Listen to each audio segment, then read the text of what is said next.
Louisiana, Texas. KSLA Television presents Arklatek's News 12, Noon, Live.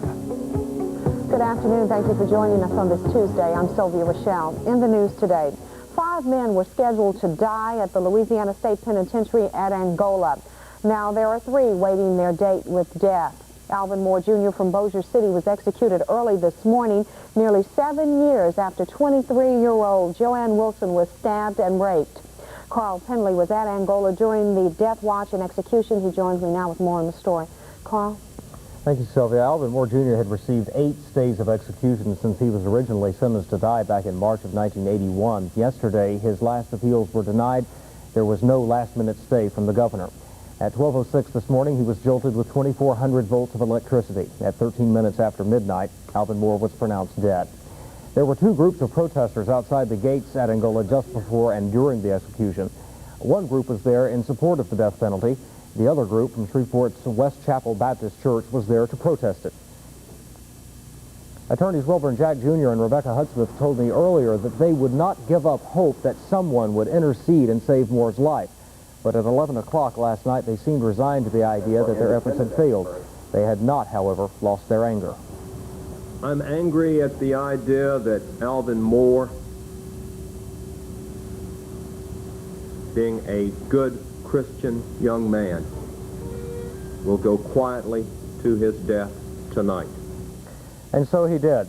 Witnesses told us that he was calm when he was led to the electric chair. When asked by the warden if he had any last comment to make, he replied quietly, no. He never admitted guilt. He maintained his innocence to the very end, and that left one of the last to see him with a very gnawing question. Well, it leaves me wondering, was he innocent or guilty? It leaves me doubting. Reverend Stinson was Alvin Moore's pastor at the Spring Hill Baptist Church here in Shreveport, Sylvia. He also had been with Alvin Moore most of the day yesterday.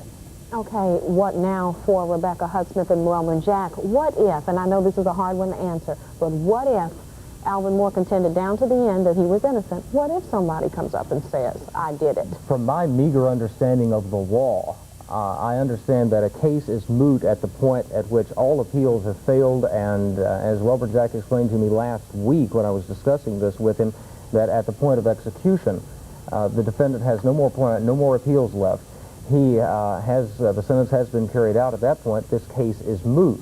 That being the case, now an attorney may call me immediately after this broadcast and correct me if I'm wrong, but it's my understanding and my belief that if someone should come up and say, my conscience is gnawing at me, Alvin Moore was executed for this, hey guys, I did it, then since one person has already been found guilty for that crime,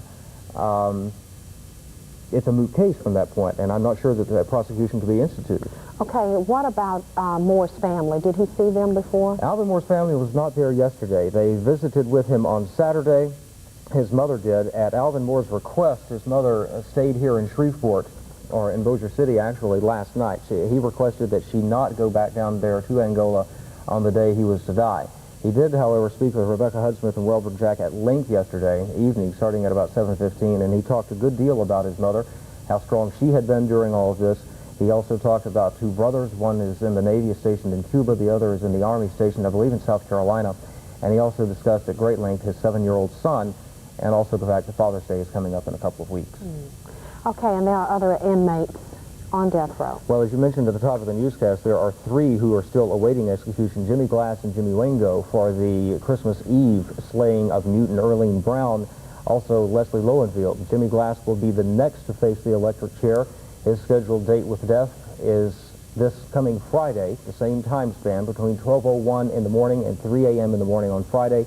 The death watch for him will begin just as much the same as it did for Alvin Moore Jr.